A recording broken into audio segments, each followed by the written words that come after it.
Super. Désolé pour l'attente. Voilà, j'espère que la présentation n'en sera que plus intéressante. Du coup, voilà, ça nous oblige à être encore mieux meilleur. Merci à tous. Bonjour à tous d'abord. Et merci pour le temps que vous prenez ce matin. On sait avec Vincent que les fins d'année sont particulièrement chargées. Voilà, en réflexion, même si en ce moment, malheureusement, c'est un peu moins le cas que d'habitude. On voulait vous proposer avec Vincent Larquet, à qui je vais laisser le mot d'introduction, notamment pour il se présente lui-même et qu'il présente rapidement ce qu'il dira. On a essayé de bâtir un webinar. Alors, on prononce le mot avec beaucoup d'humilité, parce qu'il y a beaucoup de webinars, de visioconférences, etc. Donc, on va dire que c'est une séance qu'on voudra la plus inspirante possible, avec une ligne éditoriale qu'on a voulu plutôt trancher, dans le sens où on ne parlera pas ce matin de la Covid-19, ni forcément de la digitalisation, ni de tout ce qu'on peut lire et voir finalement depuis de nombreux mois. Pour une raison très simple, c'est qu'on estime qu'il y a déjà beaucoup finalement de contenus de ce type-là qui sont accessibles depuis quelque temps en webinar, en articles et autres. Et donc finalement, avec Vincent, on voulait prendre un peu de recul et essayer de se réinscrire dans le temps long et dans les grands objectifs aussi de notre secteur finalement à plus long terme. Voilà le choix éditorial qu'on a fait pour la présentation de ce matin, qui va se diviser en deux temps, hormis l'introduction, et je vais y revenir.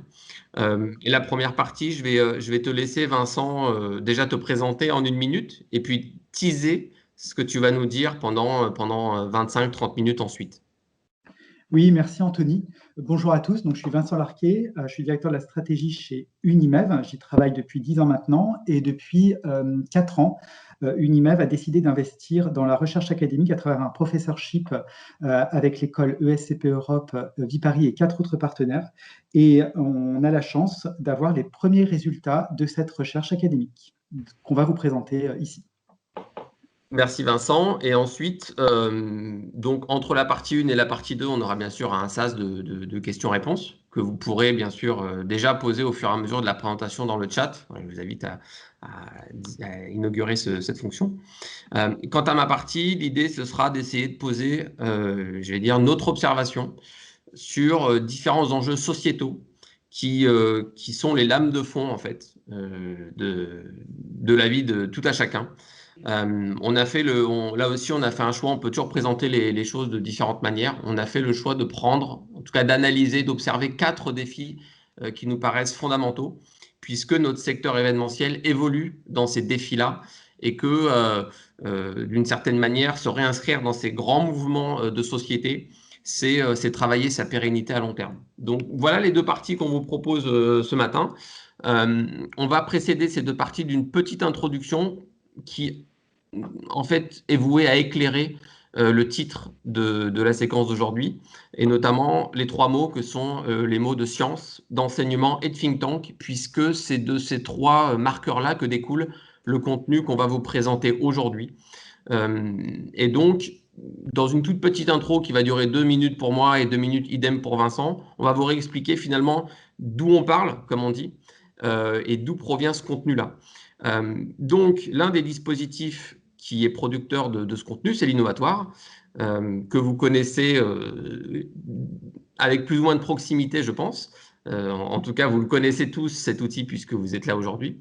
L'Innovatoire, un mot d'histoire. Ne vous inquiétez pas, on ne sera pas trop long, et en plus, comme on n'a rien à vous vendre, simplement des idées à partager. Vous pouvez être là très tranquille sur la tonalité de mon message, de notre message.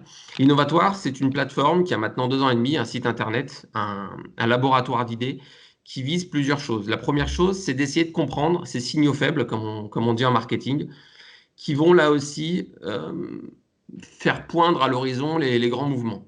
Comprendre ces signaux faibles, c'est finalement comprendre les sujets de demain. Et l'innovatoire est là pour essayer de capter ces signaux faibles en termes de nouvelles pratiques, de nouveaux usages, de nouveaux sujets qui s'imposent là aussi dans les médias ou dans la société. Par ailleurs, ensuite, c'est de fournir du contenu qui vise à accompagner les professionnels que vous êtes dans leur transition, dans leur transformation. Puisqu'une fois qu'on a dit qu'il faut innover, qu'il faut se transformer, qu'il faut changer de modèle, on n'a pas dit grand-chose lorsqu'on n'est pas accompagné. Et donc, le but de l'innovatoire, c'est d'essayer de donner quelques clés, à la fois stratégiques et à la fois opérationnelles, sur l'évolution des possibilités. Et enfin, bien sûr, c'est l'innovatoire, c'est là aussi pour travailler d'une certaine manière le soft power de notre secteur, de le présenter autrement et de montrer que le secteur de l'événementiel, c'est pas forcément que des strass et des paillettes. Et malheureusement, la séquence médiatique qu'on vit depuis plusieurs mois montre que les médias et les politiques ont du mal à s'approprier la richesse de notre secteur en termes de lien social, en termes de potentiel d'innovation, potentiel d'expérimentation, potentiel de communication. Et donc l'innovatoire est aussi là pour ça, une plateforme ouverte. Les différentes cibles, finalement, je pense que vous les représentez aujourd'hui. C'est bien sûr les professionnels du secteur, mais aussi leurs clients, puisque lorsque vous êtes une marque, vous avez différents canaux marketing à votre disposition. Le but de l'innovatoire, c'est de montrer que parmi tous ces canaux à disposition, celui de l'événement promet en tout cas une performance à la hauteur des enjeux. Et enfin, l'innovatoire est aussi là pour toucher les écosystèmes davantage créatifs, de tendance, d'innovation et le monde académique, puisque notre secteur a besoin de se créer là aussi une littérature scientifique. Et Vincent va en parler juste après moi. L'innovatoire commence sa vie par un comité éditorial, je vais passer très rapidement là-dessus, qui est composé de 10 professionnels qui viennent de tous horizons, 10 professionnels bénévoles, pour partie qui viennent du secteur, à proprement parler, comme Marie, qui est directrice générale de Technistil à une agence de design et de stand, ou Claudie, qui est la directrice communication de Première Vision, le gros salon lié au tissu textile professionnel, mais aussi des professionnels qui viennent d'ailleurs, comme Edith, la présidente de Carlin, un bureau de tendance international, ou encore Antoine, qui est chez Cap Digital. Voilà, donc c'est cette coloration-là, c'est cette multiplicité des personnalités qui va composer ensuite finalement la ligne éditoriale en termes de contenu. Et quand on parle de contenu à l'innovatoire, il y a finalement 3 manières de le présenter aujourd'hui, et j'en aurai fini sur la manière dont vit l'innovatoire. La première chose, c'est le contenu, j'allais dire, classique, à savoir les publications et les analyses qui sont produites et qui sont publiées sur le site Internet, qui sont soit le fait de professionnels qui souhaitent écrire sur notre secteur, sur leur vision, sur leurs convictions. Et ce sont des professionnels soit qui sont de notre secteur, donc de l'événementiel, soit qui viennent d'ailleurs. Et donc ça nous amène à pouvoir publier des papiers rédigés par exemple par Sandrine Chauvin, qui est la rédactrice en chef de LinkedIn Europe, de Stéphane Distinguin, qui va être le fondateur de Faber Novel, une grosse agence d'innovation, et j'en passe. Donc ça, c'est une première méthodologie de production de contenu. On est énormément en proximité aussi avec le milieu étudiant, à travers différents concours qui donnent lieu à des productions via des podcasts, via des vidéos, etc. La deuxième manière de produire et ensuite finalement d'essayer d'exporter cette intelligence-là qu'on essaie de créer, c'est par la déclinaison de ce contenu sous la forme de prise de position dans les médias, dans des conférences, soit de notre part et de la part du comité éditorial, soit de la part de nos contributeurs qu'on peut être amené là aussi à solliciter dans le cadre de petites capsules événementielles, quand on pouvait encore le faire, et puis enfin d'une revue annuelle.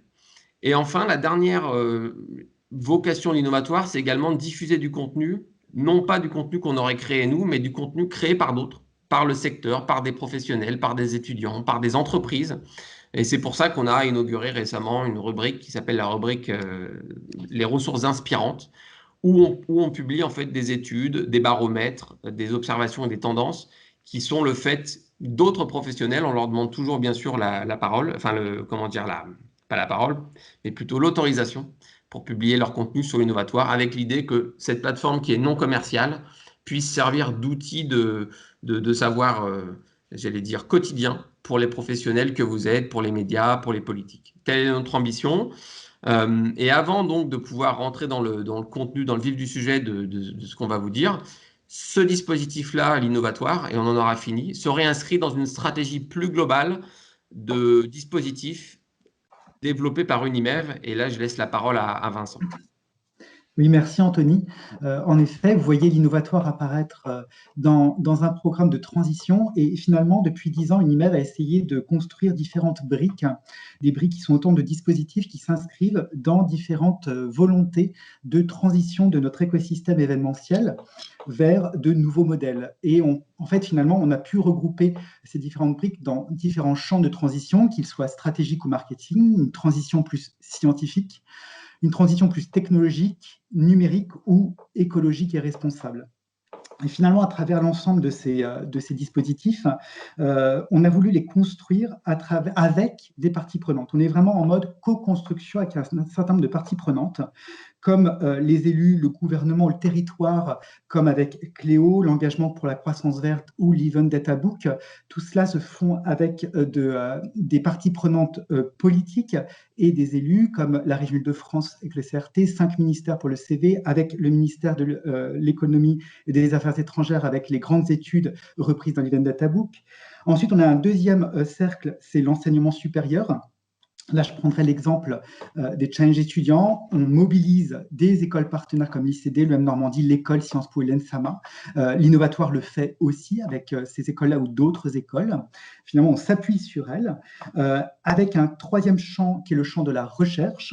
Je citerai Bertrand Pullman qui a écrit un ouvrage sur les salons, avec l'ESCP avec lequel on est en professorship, ou avec la chaire de recherche sur la gestion des risques, nouvellement créée avec l'ISTC de Cannes et PACA Event. Enfin, on a un quatrième réseau, on va dire, c'est le réseau des nouveaux médias dans le sens des nouveaux intermédiaires, des nouveaux médiateurs, finalement, de compréhension de ce qui se passe dans le monde. Et finalement, il y a l'exemple, bien sûr, de l'Innovatoire, comme l'a cité Anthony. CIUSER, notre congrès, c'est aussi une manière d'intégrer ces nouveaux intermédiaires, ces nouveaux médiateurs. French Event Booster également. Finalement, l'ensemble de ces briques nous permettent de créer autant de ponts, autant de passerelles, autant de marges de notre secteur avec la société civile. Et nous allons vous donner en fait 2 exemples de ce que peuvent créer ces marges, aussi bien au niveau de l'ESCP qu'au niveau de l'Innovatoire. Alors, si j'enchaîne tout de suite avec l'exemple de cette marge de créativité qui est créée avec l'ESCP, donc c'est un professorship, c'est une sorte de chaire de recherche pour lequel en fait on a mobilisé Laura Valentin, une doctorante, notre doctorante, avec Viparis et Unimev, qui a travaillé depuis 4 ans maintenant sur ce qu'on appelle donc l'expérience événement. Et donc essayer de voir comment modéliser, comment comprendre cette expérience particulière qui est créée par la rencontre événementielle. Pour cela, Laura Valentin est allée voir une 60aine d'observations terrain, donc des événements terrain en France et dans le monde. Et la thèse est en train de prendre forme, se rédige et va très bientôt sortir. Mais d'ores et déjà, on a pu avoir en fait les premiers résultats, sachant que l'on partait d'un principe que l'économie de l'événement devait bien entendu s'inscrire dans l'évolution de l'économie tout court, c'est-à-dire cette économie de l'expérience et de la transformation que Pan et Gilmore ont déjà théorisé depuis plusieurs années maintenant et qui en fait embarque l'ensemble des économies. Et bien entendu, l'événement par la rencontre humaine a tout son jeu à jouer, a toute sa valeur ajoutée à créer à travers cette puissance d'expérience proposée à un public, voire sa transformation de ce propre public.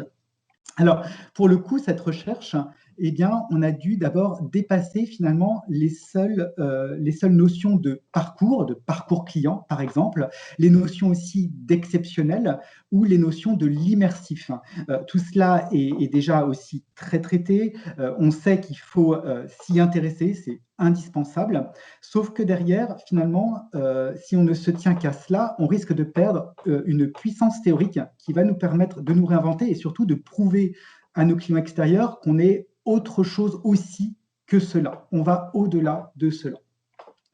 Ce que nous montre la recherche de Laura actuellement, il y a d'autres choses qu'elle nous montre.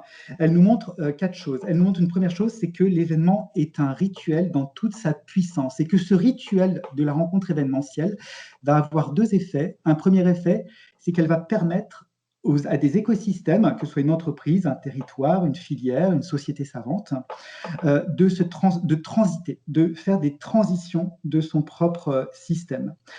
Une deuxième conséquence, c'est qu'elle va avoir une puissance pour faire se transformer les publics participants.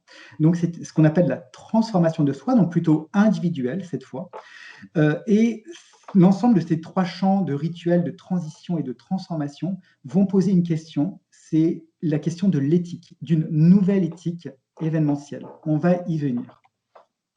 Si on se focalise sur le premier champ de l'événement rituel, finalement, on se rend compte que l'événement est d'abord un rassemblement d'un collectif à intervalles réguliers qui va générer trois choses. Elle va générer du sens et elle va générer à la fois une projection d'un public ou de sa communauté dans son avenir, tout en l'ancrant dans un héritage historique, dans une mémoire collective historique. Ça, c'est le premier effet qui relie finalement la rencontre événementielle à un rituel événementiel. Et finalement, l'événement va créer ce rituel à travers quatre autres facteurs, qui est le récit mythique, c'est-à-dire un ensemble de constructions d'un récit autour d'une éthique, de valeurs ou de représentations symboliques, qu'elle va codifier en ordonnant finalement, elle va créer un ordonnancement de pratiques d'action, qui soient gestuelles ou de paroles, et elle va éveiller l'essence, non plus le sens cette fois, mais l'essence, en jouant sur les facteurs sensoriels du corps, de la pensée et de l'affect, notamment des émotions. Tout cela dans une recontextualisation esthétique d'une réalité quotidienne. C'est-à-dire qu'elle va scénariser, théâtraliser, mettre en festival ou gamifier des problématiques de cette communauté qu'elle va potentiellement magnifier, mais qu'elle va aussi pouvoir critiquer, remettre en question ou provoquer en jouant sur une prise de conscience ou un acte de réflexion. Alors, vous avez ici l'exemple de Burning Man. Vous avez donc cette communauté de Burning Man qui se réunit tous les ans dans le désert du Nevada, qui est un festival. Et ici, vous avez l'exemple d'un temple, le temple de Galaxia, qui a été créé en 2018 par l'architecte Arthur Mamoumani, dans une dimension totale de co-construction avec la communauté pendant plus d'un an, et qui a donné, avec sa méthodologie particulière d'Arthur, cette esthétique-là. Et finalement, dans cette esthétique, eh bien, on entre ou on sort de ce temple comme on entre et on sort de Burning Man, c'est-à-dire changer, transformer. On respecte à la fois des codes, ce qu'ils appellent le codex, mais on y crée quelque chose avec sa propre personnalité.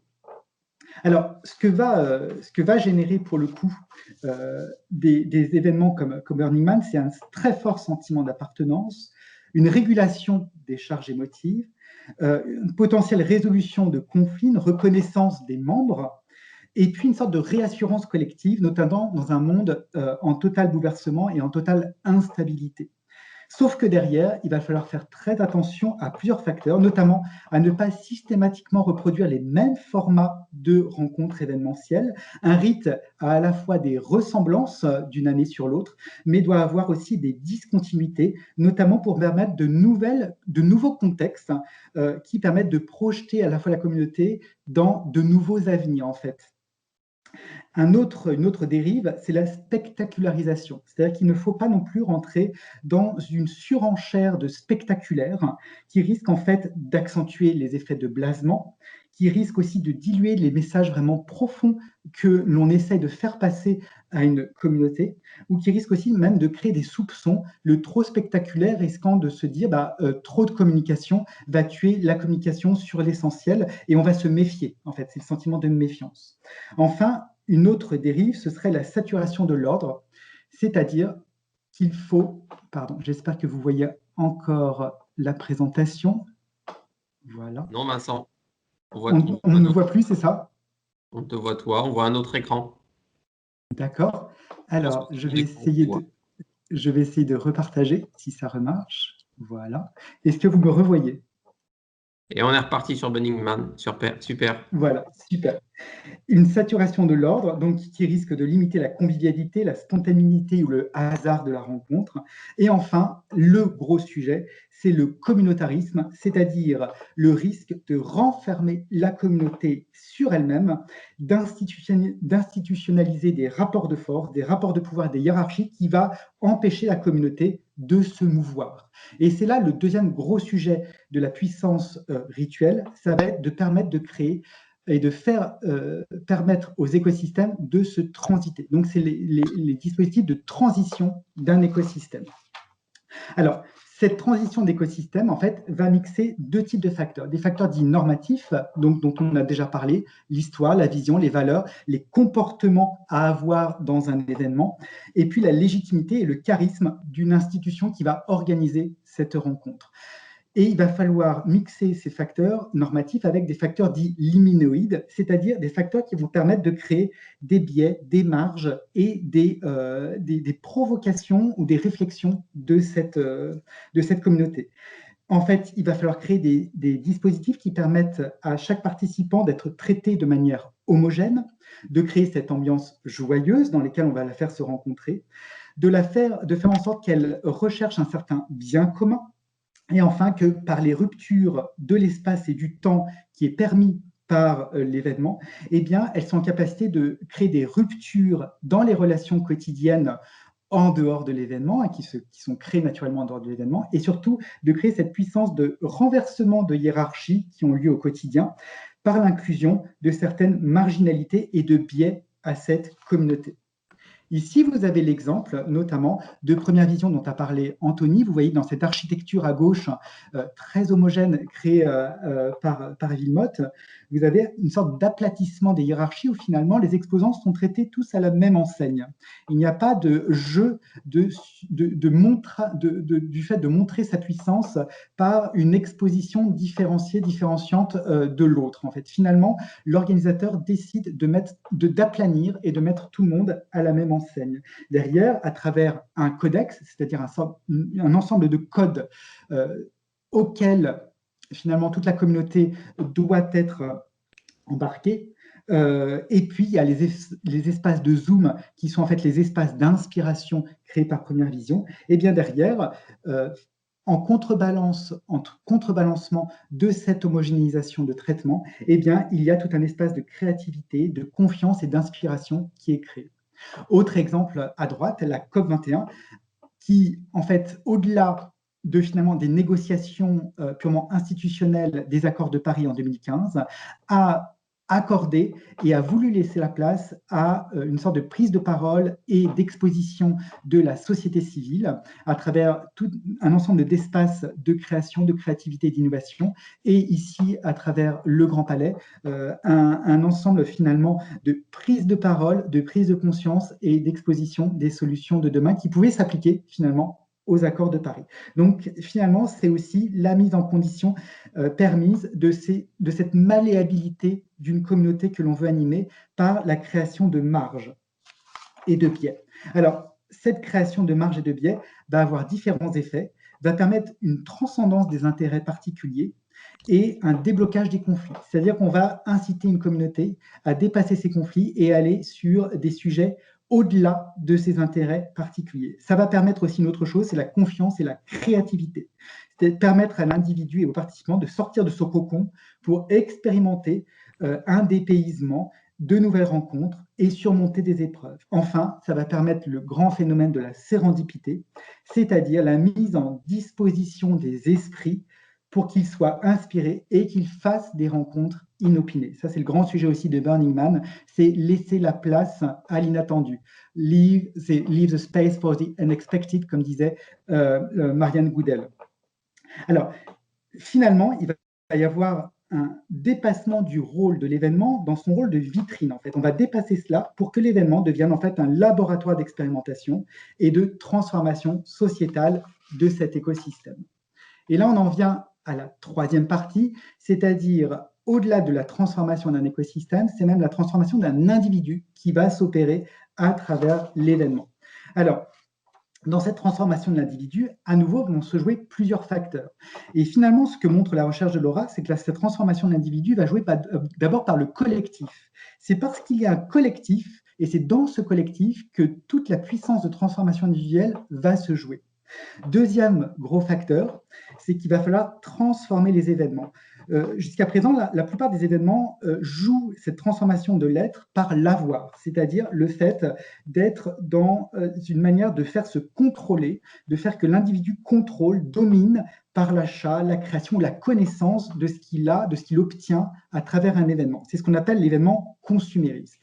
Or, on se dit que l'événement va devoir se transformer en devenant plus un événement participatif ou collaboratif, en jouant notamment sur le faire et le faire collectif. C'est-à-dire qu'il va falloir rendre tout participant à un événement, il va falloir le rendre actif.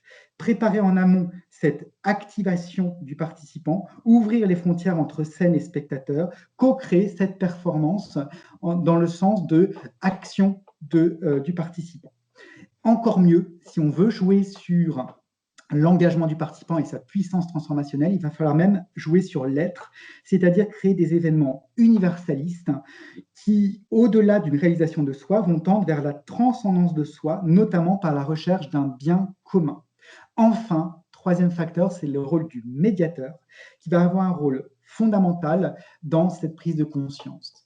Ici, de la transformation. Ici, vous avez l'exemple de Burning Man, à nouveau, où finalement, Burning Man joue extrêmement sur le faire ensemble de la construction d'une œuvre commune, et même pas d'une œuvre, d'œuvres communes. À droite, vous avez notamment la mesure de cette puissance transformationnelle de soi. Burning Man mesure auprès de ses participants en quoi ils ont été transformés, s'ils ont été transformés, et combien de temps dure cette transformation sur les années qui viennent. Ça, c'est toute une puissance transformatrice et Burning Man joue aussi sur son rôle de médiateur, c'est-à-dire qu'il met en mots, il essaye de mettre en mots ce que le participant a potentiellement du mal à comprendre ou expliquer dans ce qu'il a vécu, et mettant en mots, finalement, il permet à son participant de prendre conscience de sa propre transformation.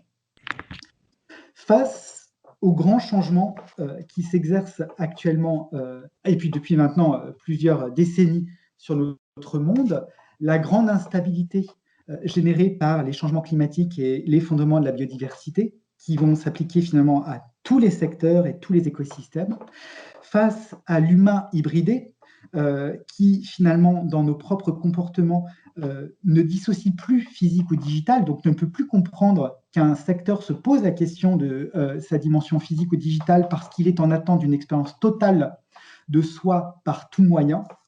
Comment l'événement peut-il réagir ?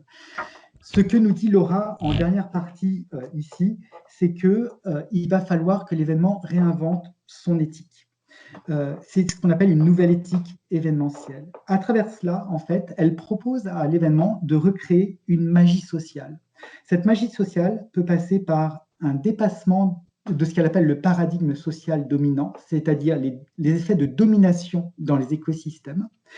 Elle propose à ce que l'événement soit une manière d'exposer des enjeux, des classements, des catégories, des jugements, des conflits, des injustices, pour créer en fait un nouvel ordre social, pour imaginer un nouvel ordre social possible. Donc créer des utopies finalement de réinvention d'un ordre. Pour cela, il faut passer par un système de coopération fondamental qui passe par des nouveaux modèles de gouvernance. L'événement peut être et doit intégrer de nouvelles modalités de gouvernance qui permettent en fait en permanence aux acteurs de se concerter, de co-construire et de co-créer l'expérience qu'il va vivre, d'aplanir les hiérarchies et de créer en fait finalement un sens commun qui dépasse les intérêts individuels. Vous avez ici deux exemples. L'exemple du CIAL qui finalement a créé avec On the Change et en fait make.org tout un dispositif de co-construction avant l'événement à travers sa communauté internationale de l'alimentation, les enjeux, donc la définition des grands enjeux de la nourriture, de la manière dont on va nourrir le monde demain à l'aune des grands bouleversements qui s'opèrent sur l'alimentation et sur les comportements et sur les grands enjeux climatiques, sociaux, environnementaux et économiques. Donc, c'est cette co-construction en amont qui permet finalement à l'événement d'être dans la co-construction de son expérience transformative, de l'expérience transformative de l'écosystème alimentaire international. Autre exemple, Change Now au Grand Palais, qui, par la transversalité des secteurs qu'elle permet également, qu'elle incite dans son événement, permet la transversalité des idées qui va être une énorme source de création de solutions pour bâtir le monde de demain.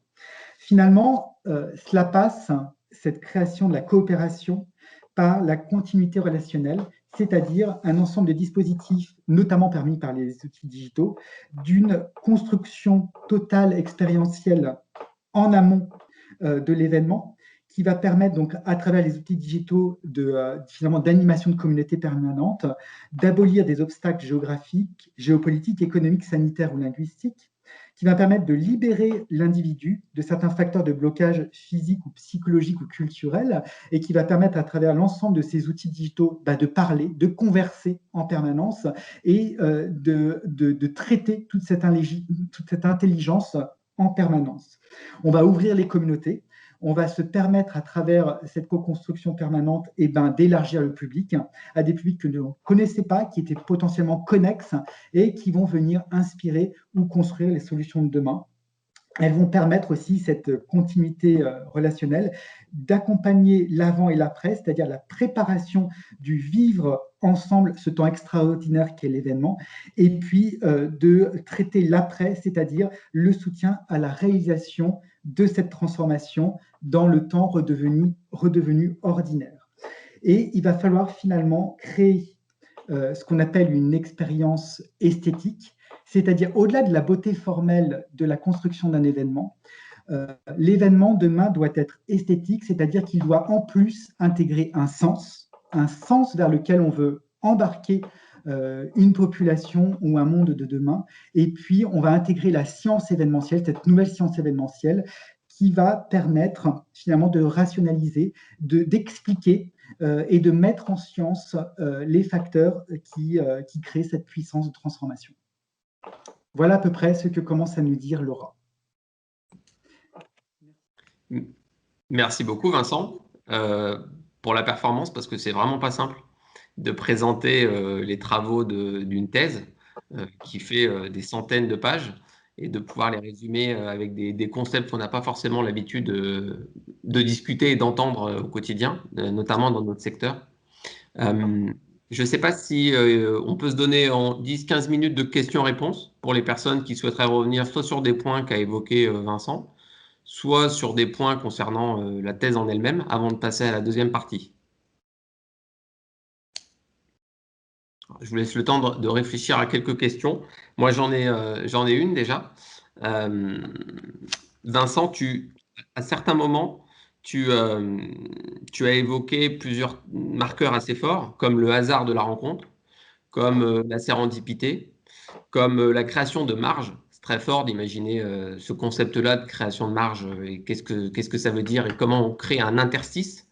Est-ce que, alors soit de ton point de vue, soit du point de vue de la thèse, comment tu mets cela en balance avec le terme même d'organisation d'événements? Oui, d'organisation d'événements, c'est bien cela, hein. Entre organisation, entre formalisme et informel, en fait.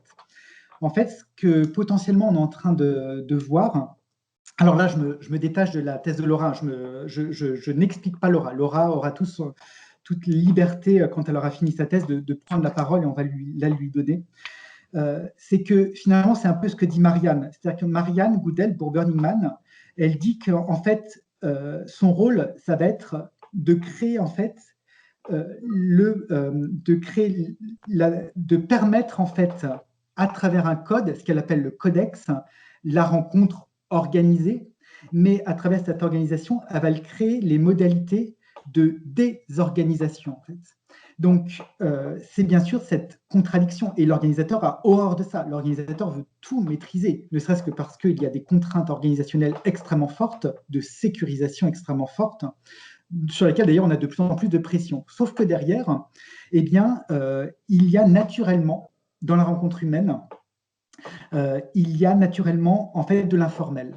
Et ce qu'on se dit finalement de plus en plus, c'est que l'informel créé, c'est-à-dire tout ce qui n'était pas prévu de rencontre, ne peut être créé que parce qu'il y a du formalisme. C'est-à-dire que l'un ne va pas sans l'autre. On va permettre à une communauté de se rencontrer parce qu'on va lui proposer à travers des codes une manière de jouer le jeu. Donc on va jouer un jeu de business, un jeu de science, un jeu de partage d'innovation, un jeu de co-construction, etc., etc. Donc jouons le jeu ensemble à travers des règles du jeu. Mais derrière, c'est parce qu'on va embarquer cette communauté à travers ces règles du jeu, qui peuvent intégrer des biais qui sont finalement acceptés par tout le monde, qui vont provoquer cette communauté, et bien derrière va forcément se jouer de l'informel. Et en fait, on ne pourrait pas créer de l'informel sans créer du formel. C'est-à-dire que l'un va forcément avec l'autre. C'est-à-dire que si on voulait dire, eh bien, organisons l'informel, organisons la désorganisation, on ne pourrait pas, tout simplement. Parce qu'en fait, les gens ne joueraient pas le jeu, puisqu'il n'y a pas eu de code au début. Et donc, tout cet informel va de toute façon s'opérer, mais parce qu'en fait, on a créé des codes, des codex. Ah! C'était l'un des derniers à parler. Il faisait une synthèse de... Ouais, je suis quasiment sûr que c'était lui.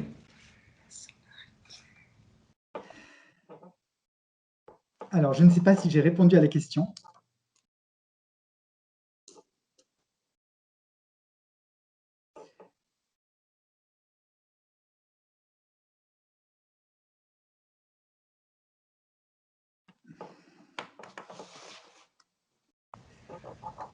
Voilà. Anthony, est-ce qu'il y a d'autres questions? Les crises, quelles qu'elles soient, ne remettent-elles pas un peu en cause les fondements de l'événement? Oui, bien sûr. Bien sûr, les crises remettent en cause les fondements de l'événement et vont les remettre en cause actuellement et potentiellement régulièrement. Bien entendu que l'empêchement d'une rencontre événementielle, d'une rencontre humaine, est un énorme facteur. En fait, ce que l'on est en train de négocier, notamment avec le gouvernement, c'est qu'il va falloir jouer avec, c'est-à-dire il va falloir vivre avec. Mais c'est tous les secteurs, en fait, finalement, qui sont impactés.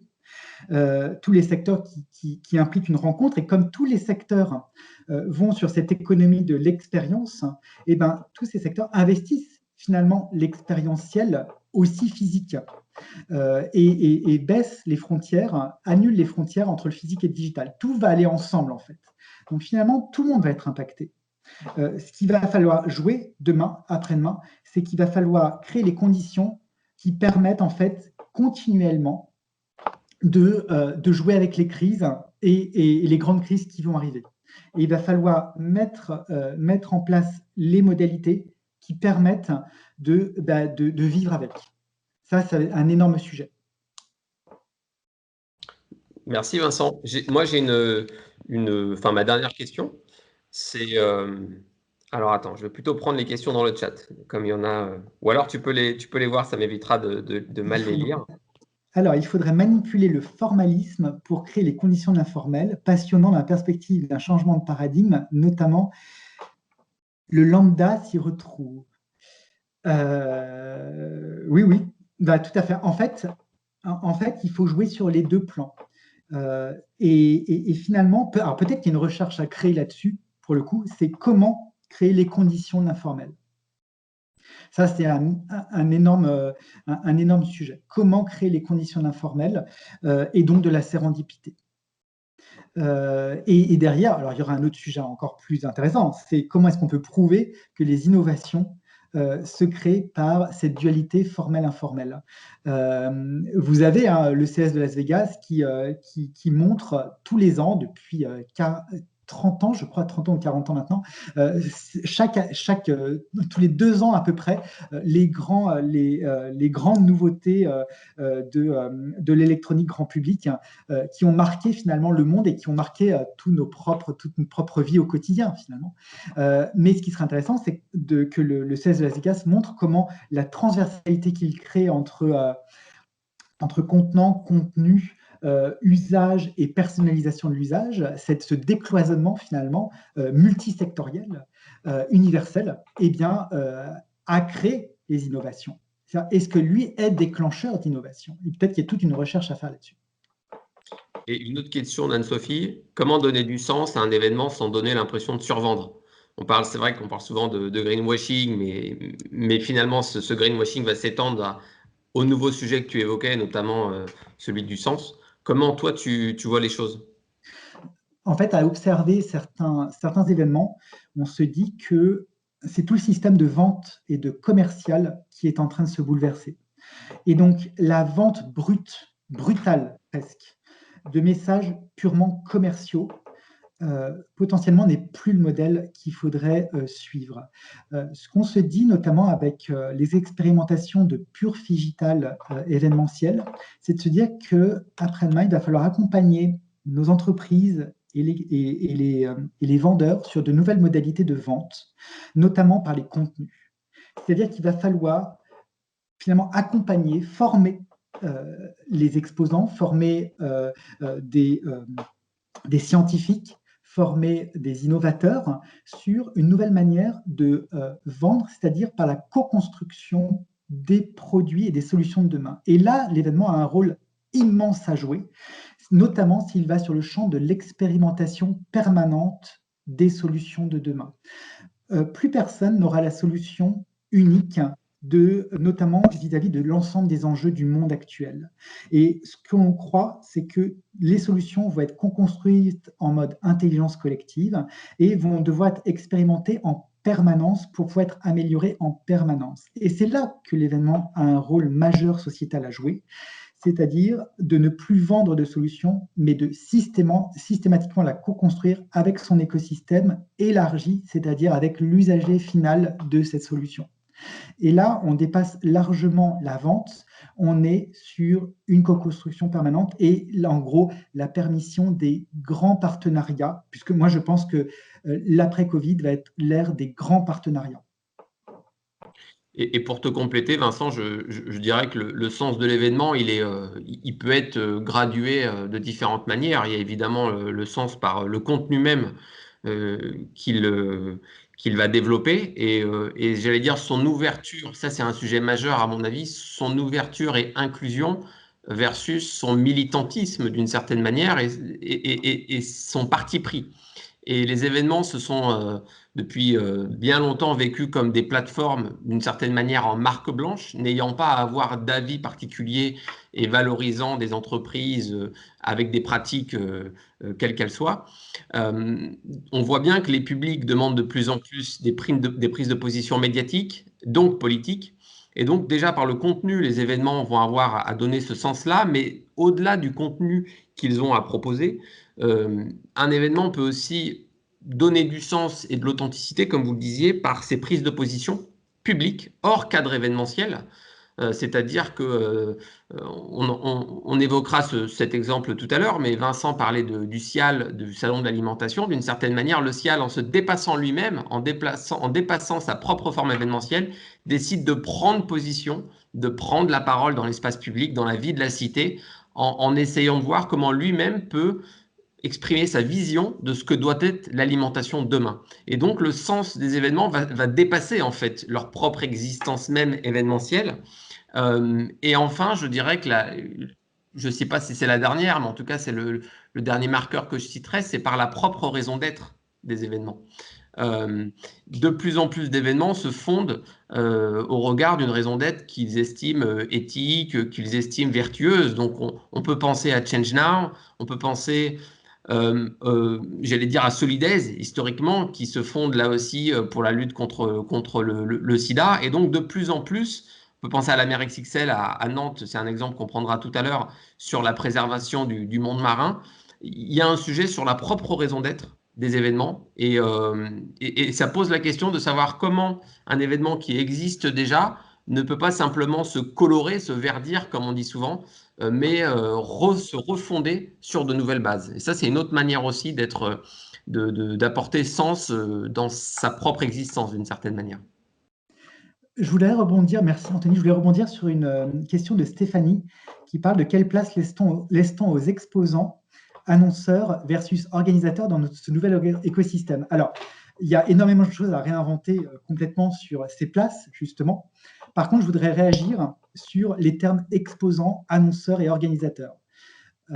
Je crois qu'il va falloir qu'on arrête complètement d'utiliser tout ce vocable qui relève finalement d'une certaine technologie, d'une certaine logistique, d'une certaine opérationnalité de l'ensemble de nos rôles et qui nous limite finalement. L'organisateur organise des événements, l'annonceur fait de la pub, l'exposant crée des espaces d'exposition. Non, tout ça en fait, c'est fini. C'est-à-dire qu'il va falloir se positionner en accompagnateur stratégique et visionnaire d'écosystèmes de demain. C'est-à-dire qu'il va même faire réinventer les écosystèmes. Donc derrière, en réinventant un écosystème, en repartant d'une idée sur un futur marché, sur de futures innovations, sur les grands bouleversements et les grandes solutions à créer face à ces grands bouleversements qui remettent en question même l'humanité, hein, notre propre humanité et vie sur la Terre, et ben derrière, vous allez vous embarquer sur de nouvelles dynamiques où on ne sera pas dans un rapport hiérarchique justement d'exposition de sponsors qui imposent leur vue, mais on sera en mode totalement collaboratif, de coopération en fait. Et là, vous réinventez le système et bien sûr, on va se poser la question des nouveaux modèles économiques. Comment on crée de nouveaux modèles économiques viables en créant ces dynamiques de coopération? Et si je peux illustrer ce que vient de dire Vincent, notamment avec le propos d'un Vivatech, alors dont on pourra penser ce qu'on souhaite, et notamment dans sa forme physique qui finalement ressemble à un salon assez traditionnel dans sa forme. Mais quand vous écoutez en effet Nicolas Douchement, qui est le directeur des opérations, il vous explique que lui ne se vit pas comme un salon, notamment parce qu'il y a ce vocable-là qui lui colle à la peau, et notamment ce vocable entre l'offre et la demande, l'exposant, le visiteur, l'annonceur, l'organisateur. Et lui, ce qu'il considère, c'est que finalement, tout le monde est le client de tout le monde est le partenaire de tout le monde est le fournisseur de tout le monde. Et ce qu'il essaye de créer dans ce temps événementiel, mais hors de ce temps événementiel là aussi, puisque Vivatech, d'une certaine manière, vit hors de la grande messe qu'on connaît tous, c'est justement ces porosités et cette horizontalité dans les rapports entre les uns et les autres, plutôt que cette verticalité. Je suis l'offre, je suis la demande, et c'est comme ça que ça va vivre. Et donc, c'est en repensant en effet le vocabulaire, moi je crois beaucoup à la puissance du vocabulaire et de la sémantique, et c'est en s'affranchissant de ces logiques de est-ce qu'on est un salon, est-ce qu'on a un congrès, est-ce qu'on a un exposant, est-ce qu'on a un visiteur. D'ailleurs, c'est assez amusant de voir que les nouveaux événements cherchent le vocable, cherchent leur vocable. Et derrière leur vocable, ça veut dire cherchent leur définition. Et donc, ils vont s'approprier le mot de sommet. On est un sommet. On est un rendez-vous. Le summit, on est un festival. Ce qui montre bien que j'allais dire, la sémantique classique ne correspond plus à la forme déjà des événements, mais surtout à leur vocation et par-dessus tout aux attentes des visiteurs, de ceux qu'on va inviter, parce que eux vont être en recherche d'une expérience, j'allais dire, multiple, 360 d'une certaine manière, qui va s'illustrer dans un, par exemple, Mama Festival ou un South by Southwest pour l'échelon international, où vous allez avoir à la fois des espaces d'exposition, à la fois des espaces de talk, à la fois des espaces de co-construction, et le soir même, vous allez vivre ce que vous avez intellectualisé la journée, puisque vous allez vivre le concert, qui est une sorte de mise en abîme, finalement, de toutes les discussions que vous aurez eues pendant la journée sur c'est quoi l'industrie musicale de demain. Et donc, c'est en s'affranchissant de tous ces termes-là, et finalement, la période Covid, au-delà de l'affranchissement des termes, amène à l'affranchissement de l'espace-temps, et va donc, là aussi, réimposer une réflexion sur un événement qui vit toute l'année, c'est plus un événement, c'est autre chose. Et donc, il va falloir basculer là aussi, derrière cette autre chose, vers une nouvelle offre de service et donc, inévitablement, vers un nouveau modèle économique. S'il n'y a plus de questions, je vous propose de passer à la seconde partie. Je vais prendre la main sur la présentation, Vincent, qui durera à peu près le même temps, qui sera beaucoup plus, j'allais dire, un peu moins original, je ne sais pas, mais en tout cas, le travail qui est produit par Vincent, par Laura et à travers cette thèse, est assez avant-gardiste. C'est pas le bon document, donc hop, voilà, je pense que vous voyez le bon document avec les 4 défis qui s'affichent devant vous. Oui, Anthony, n'hésite pas à le mettre en grand écran, comme ça on verra encore mieux. En plus, à chaque fois, tu me fais la leçon et à chaque fois, j'oublie. Merci. Ouais, c'est merci. super. Super. L'idée de cette seconde partie, c'est donc de là aussi essayer de poser, au-delà de ce qu'a dit Vincent, notre observation sur les défis, les grands défis. On a commencé évidemment à en parler avec ce que vient de dire Vincent, qui concernent notre époque et finalement notre société, et en quoi ces défis vont impliquer une réponse événementielle adaptée à ces enjeux. On a décidé de présenter 4 défis aujourd'hui. On peut toujours en présenter moins, plus, on peut là aussi changer la sémantique. C'est là aussi notre parti pris, qui est tiré d'observations, et bien sûr, on va y revenir. Les quatre défis qui nous paraissent fondamentaux dans les années à venir sont ceux de la confiance, ceux des intelligences, ou au-delà, j'allais dire, de la connaissance, ceux des souvenirs, celui de la transformation durable. Derrière chacun de ces défis, vous avez finalement des économies, comme le disait Vincent tout à l'heure en présentant la théorie de Pine and Gilmore, la théorie du marché de la connaissance, de l'expérience et de la transformation. C'est ces 4 défis-là qu'on va vous présenter rapidement, et notamment des formes événementielles. Donc là, l'idée, c'est que comme vous êtes un public aussi assez hétérogène, c'est que vous puissiez piocher dans des réponses événementielles qui vous paraissent avant-gardistes. En tout cas, c'est des exemples qu'on a souhaité inspirants. Le premier défi, celui de la confiance, vise bien sûr à répondre à quelque chose dont on parle beaucoup et de plus en plus, à savoir cette immense défiance dans laquelle nos sociétés sont plongées actuellement. Il suffit de voir toutes les enquêtes, toutes les études et les baromètres, notamment qui analysent sur 10, 15, 20 ans ce sujet de la confiance. Et quand on regarde finalement ce que nous disent ces études au sujet de la confiance, aussi bien au niveau des institutions politiques, des marques et au-delà des marques alimentaires, notamment avec des scandales alimentaires qu'on a tous en tête, et puis auprès des médias, on voit qu'il y a une perte de confiance énorme. Et grosso modo, là j'ai sorti 3 chiffres, mais il y en a beaucoup d'autres. À chaque fois, on est entre 70 et 80-90% de défiance vis-à-vis de ce qu'on pourrait appeler les acteurs traditionnels, voilà, ceux qui ont fait la société pendant longtemps, les partis politiques, les médias, et donc ceux à qui on prête finalement, à qui on prêtait finalement, j'allais dire la vérité. Aujourd'hui, tout ça est complètement mis à terre. On parle évidemment beaucoup de fake news, de relativisme, de révisionnisme aussi dans certains sujets. Et donc, il y a un sujet majeur qui est celui de la confiance et qui finalement touche absolument tout le monde. Et à l'ère d'Internet, en tout cas, ça fait partie des externalités peut-être négatives d'Internet où on peut absolument trouver tout ce qu'on veut en permanence, qui va conforter notre avis.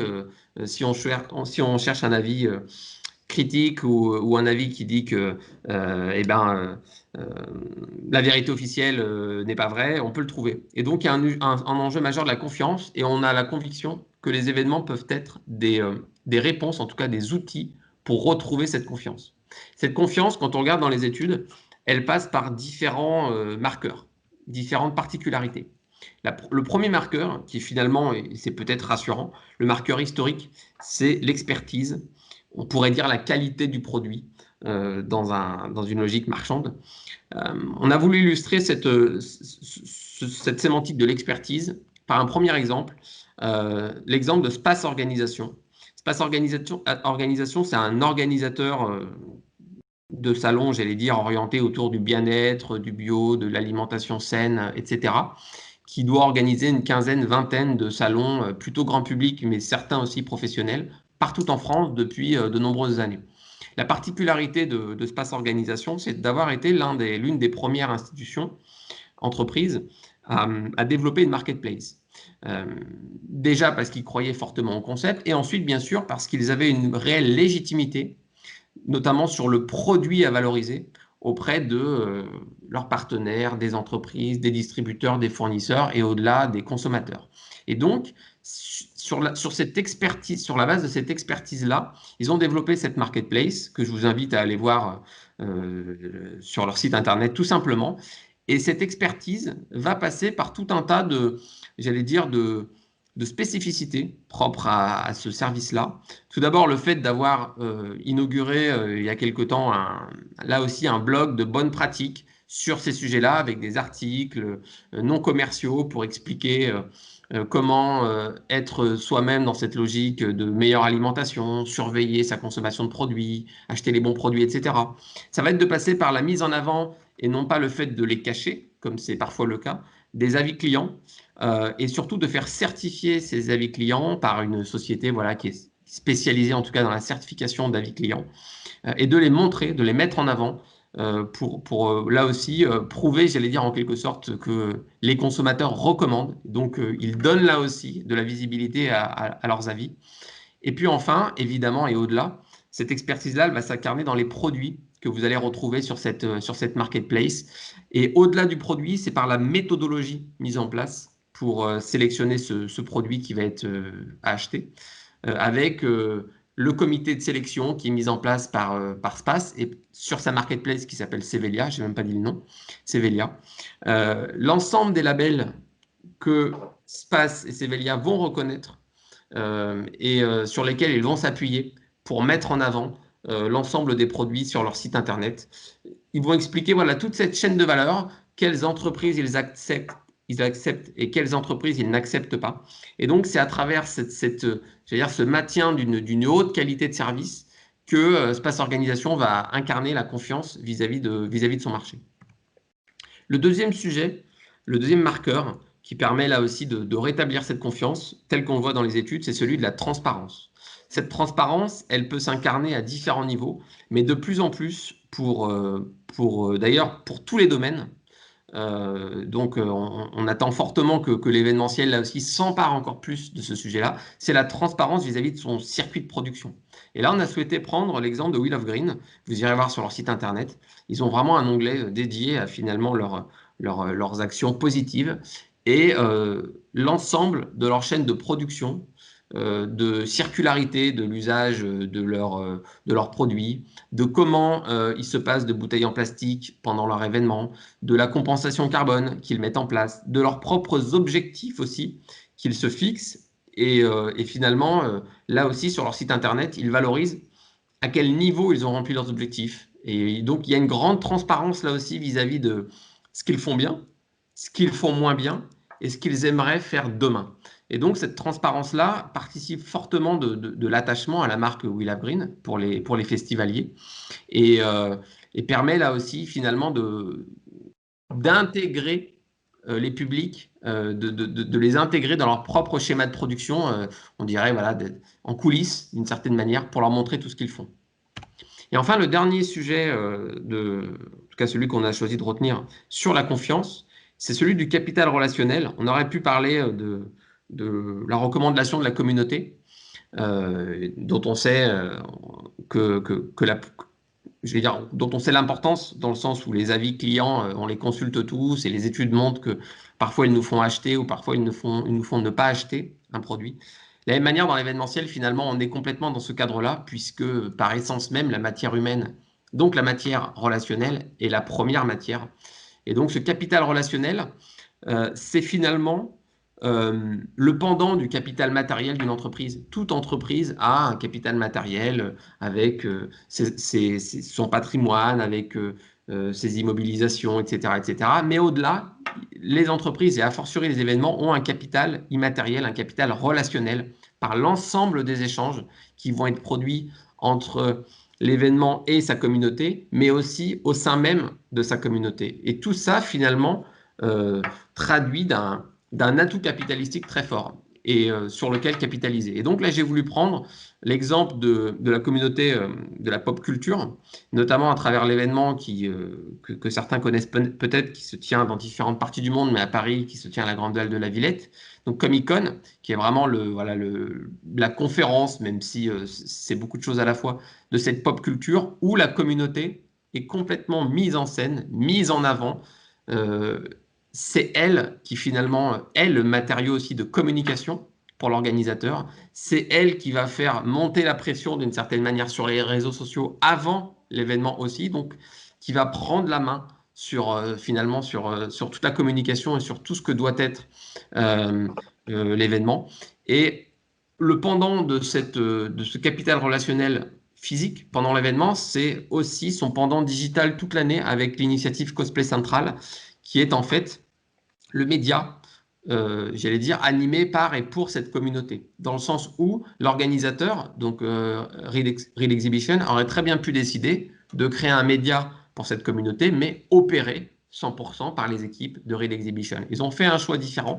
Ils ont fait le choix finalement de se dire, si on veut que ce soit la communauté qui ait la parole, donnons-lui la main et faisons que certains membres de cette communauté soient en capacité de rédiger des articles, de rédiger des guides de bonnes pratiques, de se prendre en vidéo pour donner des conseils sur comment on construit tel ou tel costume, de rédiger tel ou tel article sur tel ou tel sujet. Et donc, c'est vraiment la communauté qui a aussi la main sur son média digital. Et ça, c'est un signe très fort de confiance, puisque finalement, c'est elle qui recommande sa propre existence événementielle. Je crois beaucoup à l'idée de faire des pas de côté dans le monde professionnel qui a souvent tendance à nous renfermer sur notre propre secteur, sur nos propres modèles économiques, sur nos propres pensées. Et donc, à la fin de chaque défi, vous retrouverez finalement l'inspiration venue d'autres industries.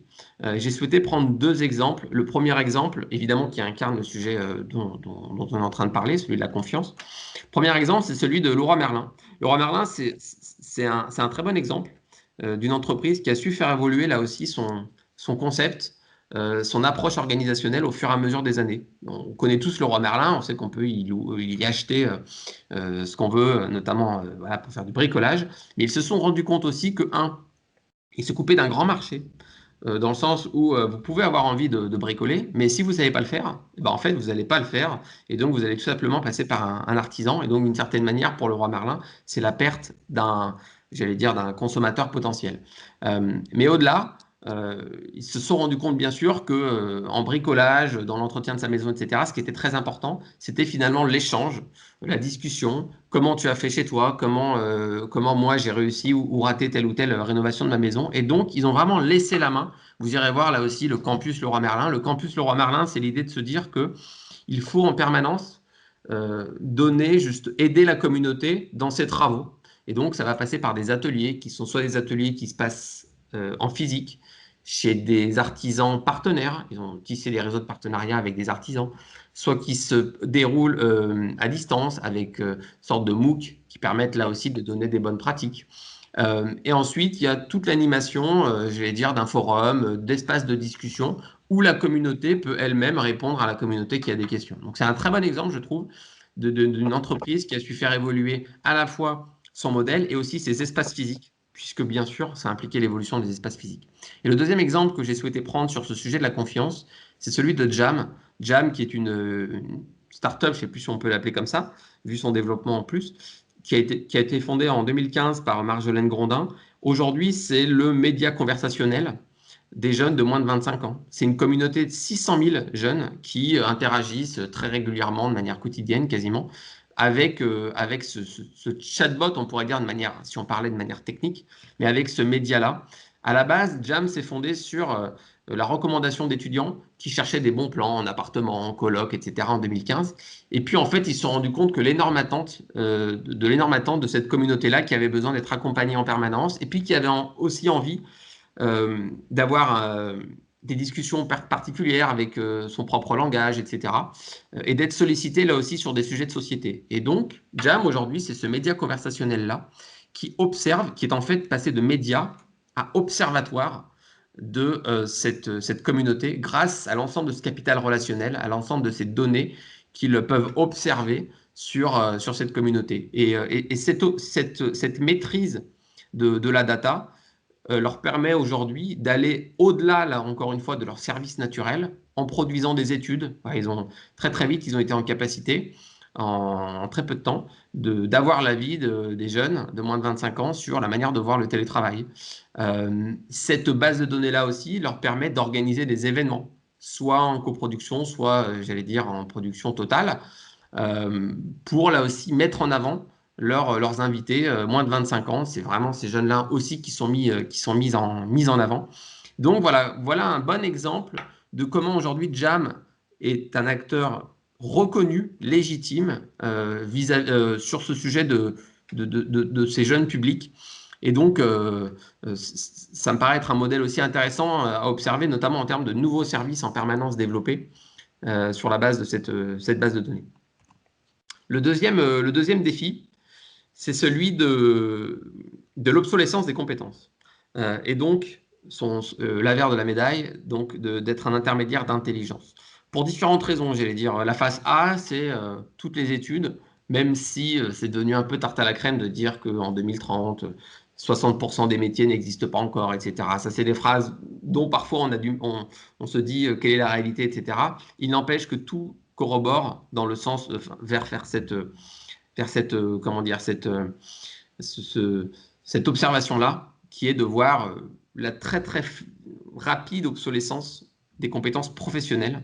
Voilà, j'ai mis le chiffre de l'OCDE, ce qui implique là aussi la nécessité à la fois pour un professionnel, mais aussi pour une entreprise, en permanence, de se doter d'intelligence nouvelle, de savoir nouveau, de monter en compétences, de se former en permanence. L'énorme marché de la formation qu'il y a derrière, en fait, c'est un marché sur lequel nos événements peuvent se positionner très fortement.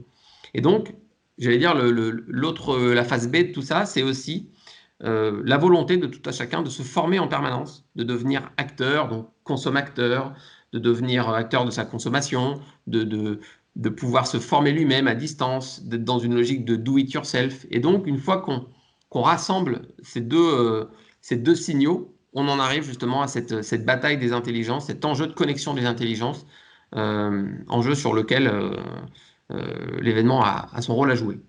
Et là, j'ai aussi souhaité prendre 3 exemples de modèles qui me paraissent intéressants à porter à votre écoute. Le premier, c'est celui du Hub Institute, qui se définit comme un think tank digital, notamment sur trois verticales, comme ils le disent, celui des ressources humaines, celui du numérique, et bien sûr celui de l'environnemental. Et donc, en connectant ces trois verticales-là, ces 3 marchés-là, Hub Institute se positionne finalement comme un véhicule de business intelligence qui vit toute l'année, avec, vous voyez, 3 marqueurs, Events, Insights and Communities. Et concrètement, comment ça prend forme ensuite? Le Hub Institute, c'est devenu un lieu aussi, un lab, comme il l'appelle, dédié à l'innovation. C'est un programme événementiel toute l'année, accessible à leurs membres.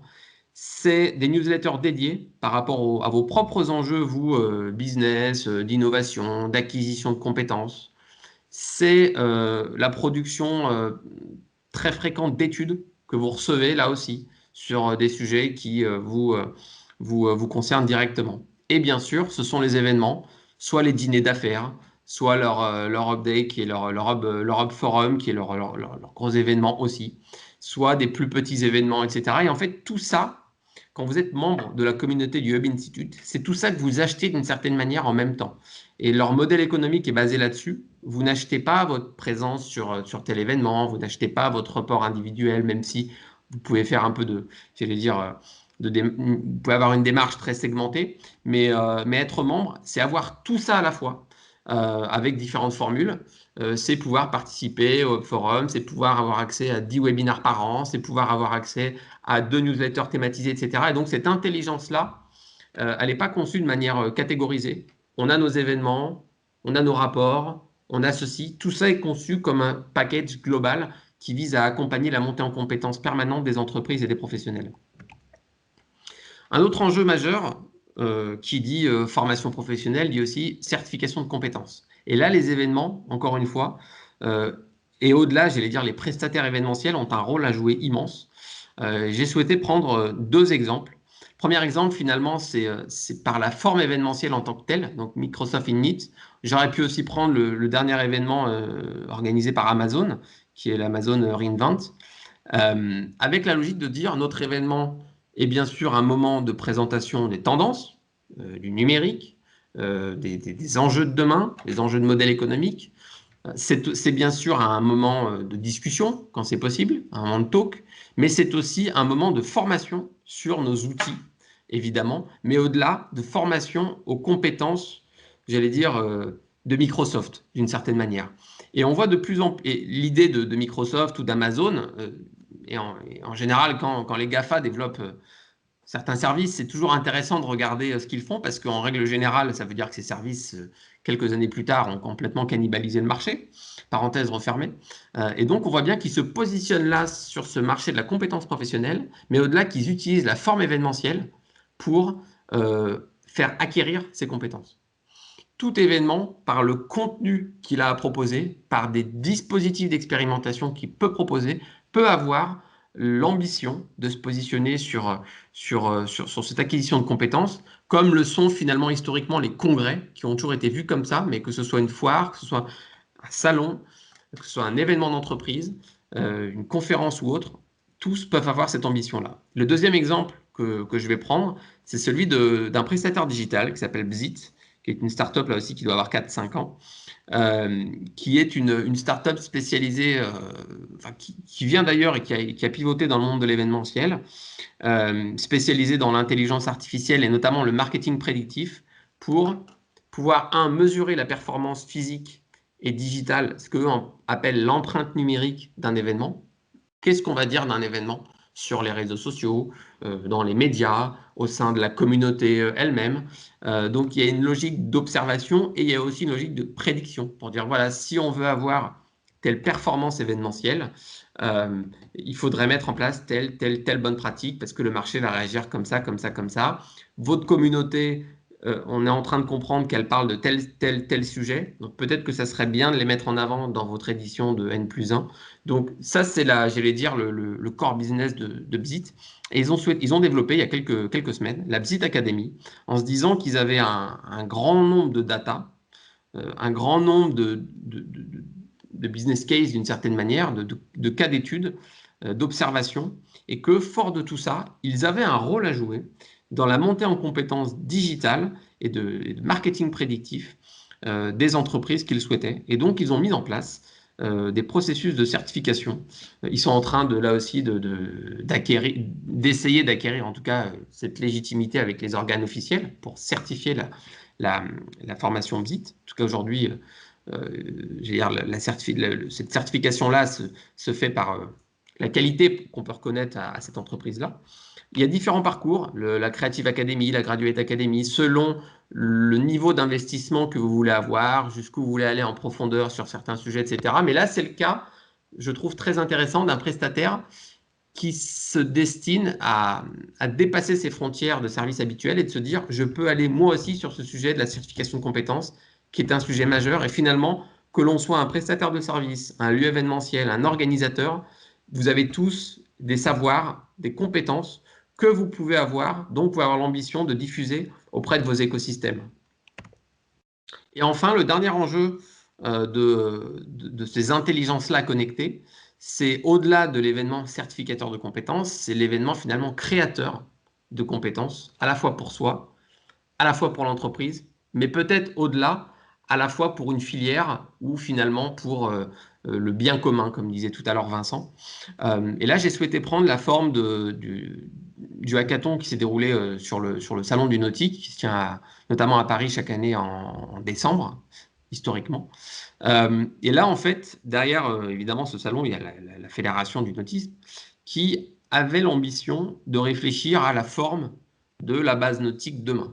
À quoi cette base ressemblera-t-elle dans 10 ans, 20 ans et comment on peut, nous, représentants de cette filière industrielle-là, essayer d'avoir une conviction sur ce sujet et surtout de la bâtir, de la co-construire avec les différentes parties prenantes, avec les différents observateurs de ce marché, les publics, les acheteurs, les producteurs, les revendeurs, etc. Et donc, ils sont fait accompagner d'une agence, une agence d'innovation reconnue, pour bâtir ce hackathon qui s'est déroulé donc pendant le salon, durant 2 jours, je crois, jour et nuit.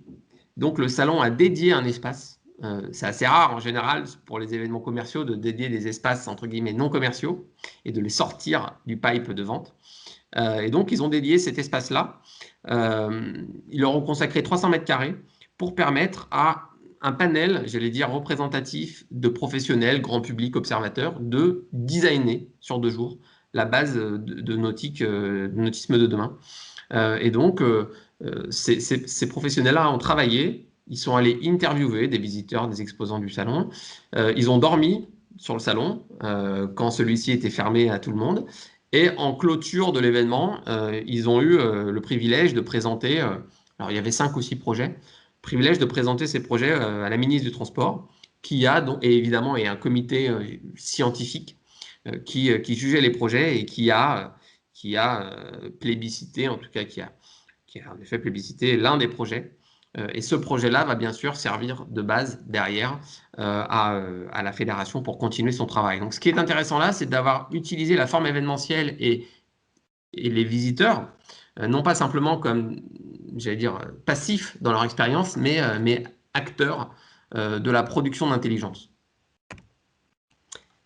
Et encore une fois, donc le petit pas de côté avec d'autres industries sur ce sujet des intelligences et notamment de la certification de compétences. Le premier exemple, c'est notre ami Google, que vous connaissez tous, qu'on utilise tous. Et voilà pour on voit bien d'où est parti Google et on voit bien où est arrivé. Alors, je ne sais pas s'il est arrivé en plus parce que je pense qu'il continue sa marche. Mais ce qui est intéressant, voilà, c'est ce positionnement là aussi relativement nouveau de Google sur le sujet de l'acquisition de compétences, sur le sujet de la formation. Et de plus en plus, je pense qu'on observe tous sur des CV, notamment de jeunes publics, des certifications Google qui arrivent quasiment au même niveau que les diplômes, j'allais dire, traditionnels. Et donc, voilà, Google qui se positionne sur ce marché-là, notamment aussi au travers de leurs lieux physiques qu'ils inaugurent dans différentes villes, à Montpellier, à Nancy et ailleurs, des lieux ouverts à tous pour que, là aussi, les citoyens de la ville puissent venir se faire former sur l'acquisition de compétences informatiques, numériques et autres. C'est un signal très fort que ce sujet-là est majeur. Et le deuxième exemple que je prendrais, c'est celui du Maïf Social Club, donc, que vous connaissez peut-être pour ceux qui sont parisiens. C'est donc un lieu créé par la Maïf, donc sur Militant, qui en fait a connecté deux réflexions. La première réflexion, c'était de se dire qu'ils avaient un budget pour, j'allais dire annuel, pour financer des actions de communication, de soft power, de participation à des événements, de communication dans la presse, etc., etc. Mais ce qui n'y avait pas une logique d'être un peu plus original et d'être un peu plus pérenne dans leur stratégie de visibilité, avec la création d'un lieu qui serait finalement leur porte-étendard présent 360 jours, 365 jours par an. Et la deuxième raison qui les a amenés à créer ce lieu, c'est de se dire que pour être toujours à la pointe, ou en tout cas au niveau des sujets sociétaux, des attentes des assurés, mais aussi tout simplement des attentes des citoyens, il fallait pouvoir les comprendre, observer, comprendre les évolutions sociétales et donc créer un lieu qui servirait là aussi, je vais dire, de focus group permanent, focus group qu'on connaît bien dans le monde de l'alimentation, l'industrie alimentaire, pour là aussi, à travers les expositions artistiques qui sont organisées, à travers les expositions culturelles, à travers les ateliers débats, etc., pouvoir créer de l'intelligence en permanence dans ce lieu, et deux, que cette intelligence puisse à la fois alimenter le soft power de la Maïf, mais surtout être observé par la Maïf pour se dire, voilà, c'est ces enjeux-là, ces signaux faibles-là qu'on a captés grâce à ce lieu-là et qu'on va devoir traiter par la suite. Et donc là, on voit bien qu'un lieu ce lieu-là n'est pas un lieu d'accueil. Et là encore, les mots ont un sens. Parfois, les lieux événementiels se considèrent comme des lieux d'accueil. Là, on voit bien qu'il dépasse complètement. C'est un lieu laboratoire, d'une certaine manière. C'est un lieu d'observation, c'est un lieu de débat. Le troisième défi, c'est celui donc de la création de souvenirs.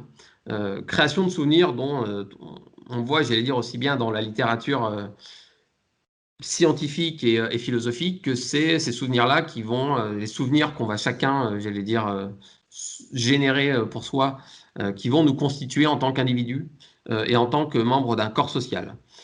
Ces souvenirs passent par plusieurs, évidemment, j'allais dire canaux, le terme est mal choisi, mais en tout cas par plusieurs spécificités, le fait de se mettre en action plutôt que de subir. Dès qu'on se met en action, dès qu'on est acteur de ce qu'on fait, on se donne les moyens d'activer les bons ressorts pour mémoriser.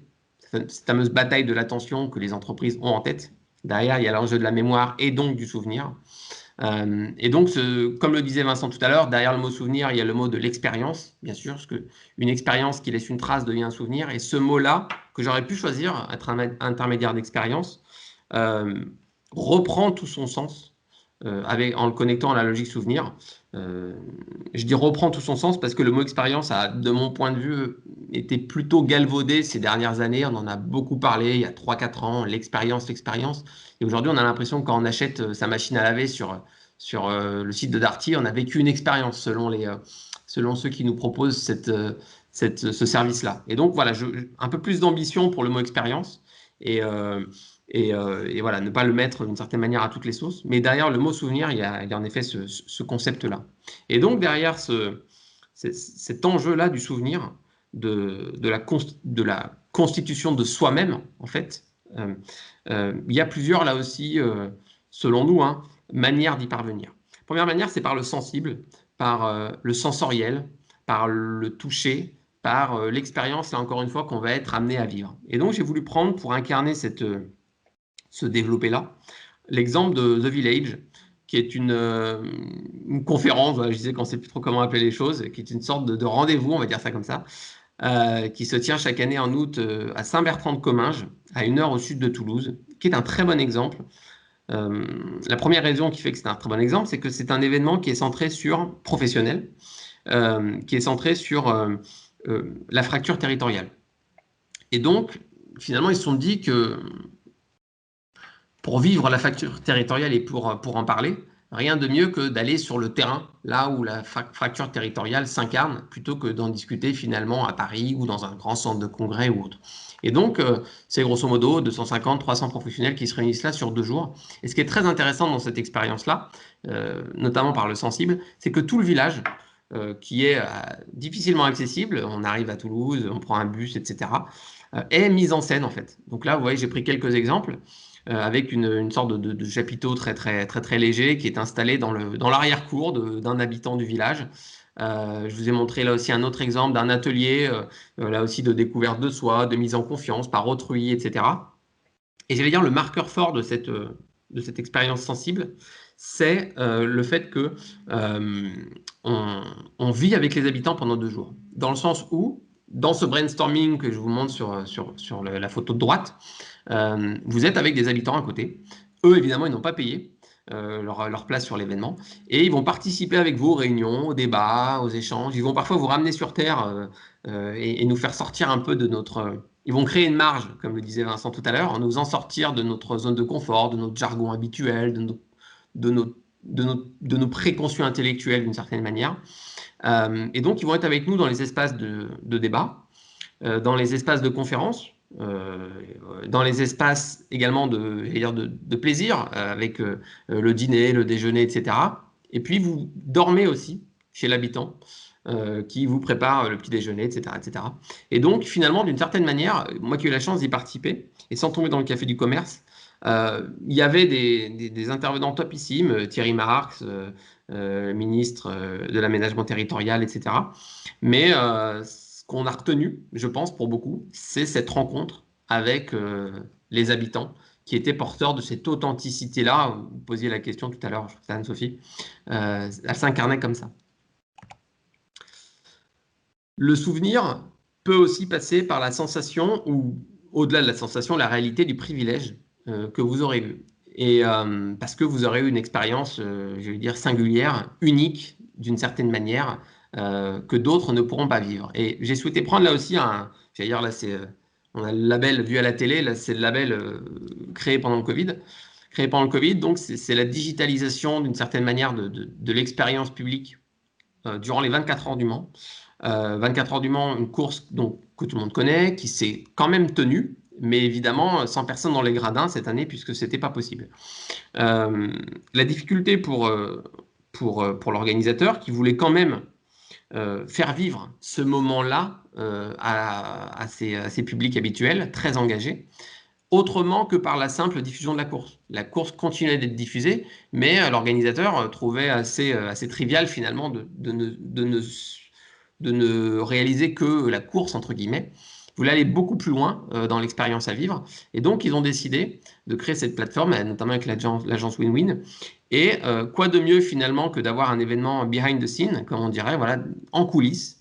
Et donc, ont été digitalisées d'immenses séquences qui d'habitude ne sont pas accessibles aux spectateurs qui est en tribune. Donc, d'une certaine manière, la digitalisation de cette expérience aura permis d'aller plus loin dans la considération du public, ce qui est un concept là aussi assez fort et à mon avis assez porteur pour les prochains mois, en digitalisant les paddocks, la salle de contrôle, les coulisses, les stands avec des mécaniciens qui avaient des GoPro et donc on vivait en temps réel là aussi ce que eux vivaient, chose qui aurait été complètement impossible à réaliser bien sûr en temps réel, puisque vous ne pouvez pas imaginer 10, 20, 30 000 personnes qui visitent les paddocks en cours d'activité, c'est d'ailleurs hors cours d'activité aussi. Donc, et donc, c'est par ce privilège-là que cette opération, qui a fait grand bruit, à mon avis à juste titre, qui a été récompensée récemment, a d'une certaine manière marqué le souvenir de cette communauté très fortement engagée. Et aujourd'hui, il s'interroge sur l'idée de comment rendre pérenne cet accès à des coulisses à cette communauté d'engagés. Donc, l'expérience digitale, l'expérience de l'événement digital donnera peut-être là aussi des bébés dans le sens où cette expérience deviendra pérenne et offrira un nouveau niveau de service. Et enfin, la dernière chose, le dernier exemple que j'ai souhaité utiliser pour évoquer l'enjeu du souvenir, c'est ce qu'on appellerait l'expérience narrative. En anglais, on parle beaucoup de storytelling, mais voilà, on est dans storytelling et telling, d'une certaine manière, une histoire à raconter. Et quand on parle d'histoire à raconter, on voit bien qu'il y a quelqu'un qui discute et quelqu'un qui écoute. Donc, il y a assez peu de logique de mise en dynamique. Disney parle plutôt de story living. Donc là, on se rapproche beaucoup plus de l'exemple que j'ai envie de vous présenter. L'idée de cet événement, alors avant c'était un salon, maintenant vous voyez c'est le rendez-vous, Cocoon le rendez-vous, qui s'est tenu pour sa première édition à Bordeaux, au Congrès Exposition de Bordeaux, parce que c'est un événement produit par le CEB.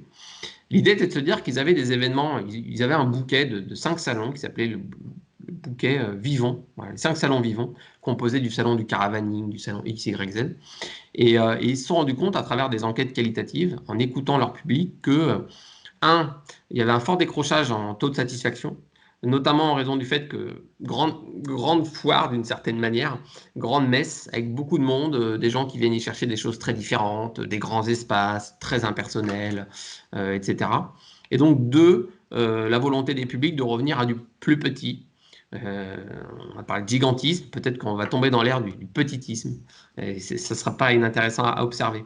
Et donc, ils ont décidé, l'équipe d'organisation a décidé de segmenter, de recréer un événement complètement nouveau, Cocoon, un événement qui, d'une certaine manière, vous met vraiment dès le début dans une histoire parce qu'elle crée un parcours. Alors là, pour le coup, on est vraiment dans un parcours scénographié, où vous rentrez via une zone d'inspiration qui est non commerciale. Ça, c'est assez fort aussi. Moi, j'ai tendance à dire que quand on rentre dans les salons, bon, je n'essaie pas de le dire trop fort parce que je ne veux pas être trop dur, mais d'une certaine manière, on rentre un peu comme dans le bottin des pages jaunes, quoi. On rentre dans une page, alors soit c'est la page 25, soit c'est l'allée B3, H8, et puis finalement, bon, bah, on va piocher comme ça. Et d'une certaine manière, eux-mêmes qui avaient fait ce constat-là, voulaient en sortir de cette logique-là et se dire, on va rentrer par une pièce. On est un salon, on est un événement sur la maison, la déco, et ben on va rentrer par l'entrée, une entrée d'inspiration, non commerciale, designée par une blogueuse décoratrice assez connue. Moi, je connais évidemment pas parce que j'ai pas trop mon truc, la déco, mais en tout cas très connue, qui a événementialisé l'amont de l'événement aussi, avec des vidéos, etc., qui a scénographié cette entrée, puis ensuite, voilà, vous suivez un parcours, d'une certaine manière, ce que Ikea a inventé il y a 20 ans, qui nous permet de rentrer dans le salon, puis la cuisine, etc., et de découvrir les différentes pièces, avec donc, évidemment, une mise en abîme de ce qu'on découvre dans ces différentes pièces, avec l'offre existante.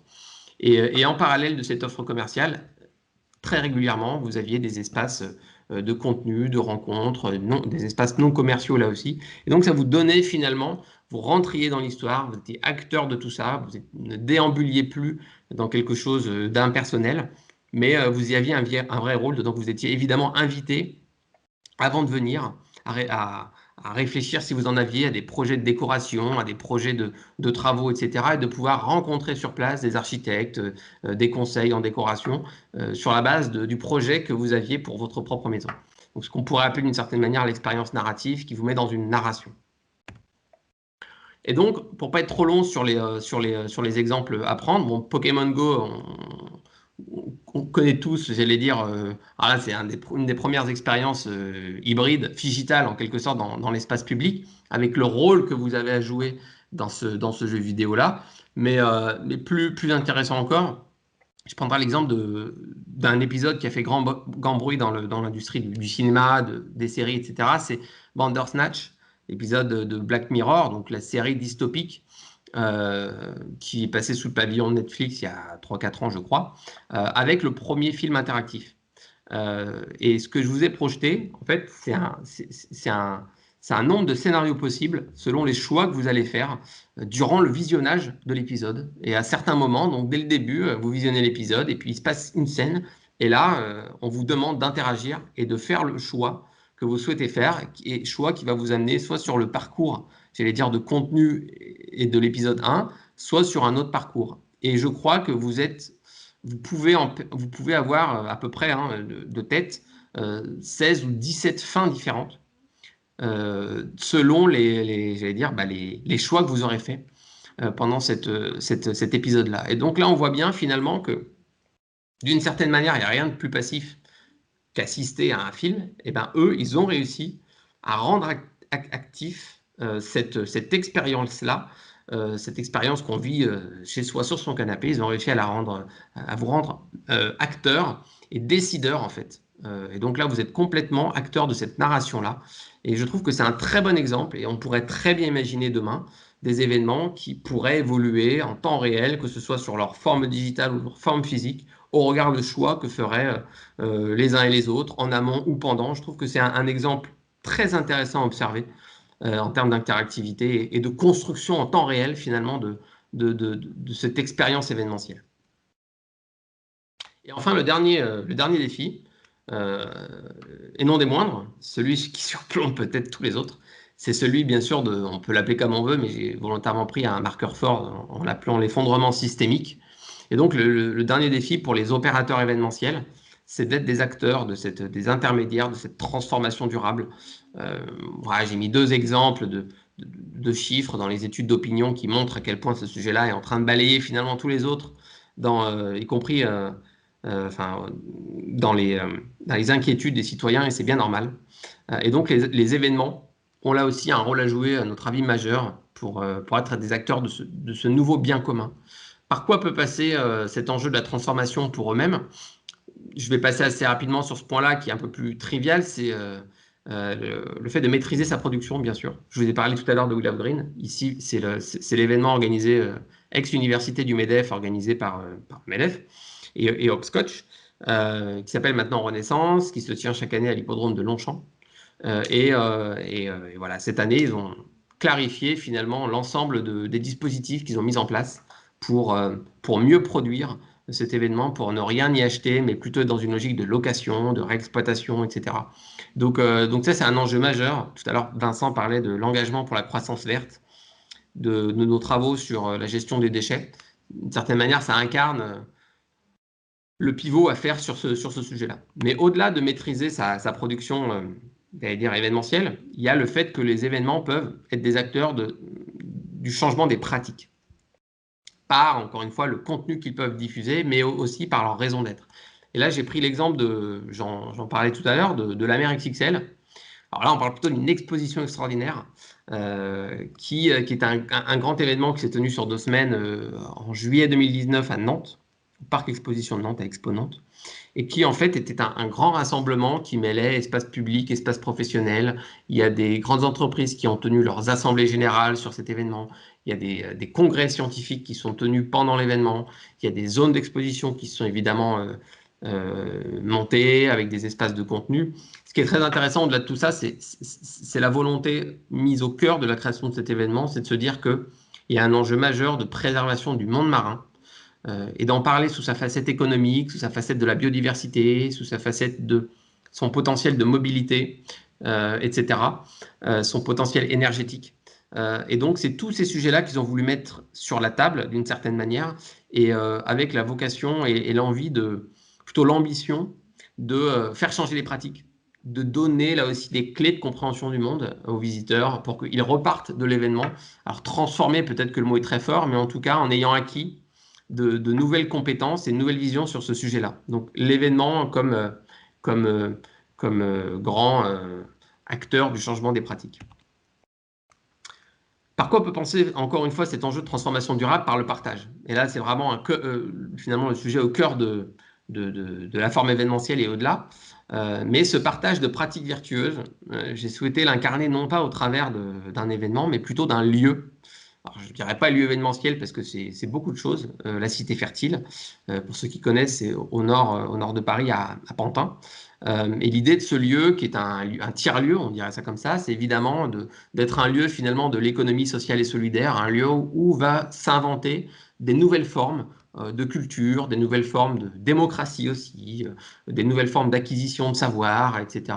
Mais au-delà, cet espace-là, la Cité Fertile, qui est aussi un lieu événementiel et qui accueille gros événements, pas forcément par leur taille, mais par leur puissance médiatique, ils ont décidé d'exporter ce savoir-là. Ils ont décidé de franchir le Rubicon en se disant, mais il n'y a pas de raison.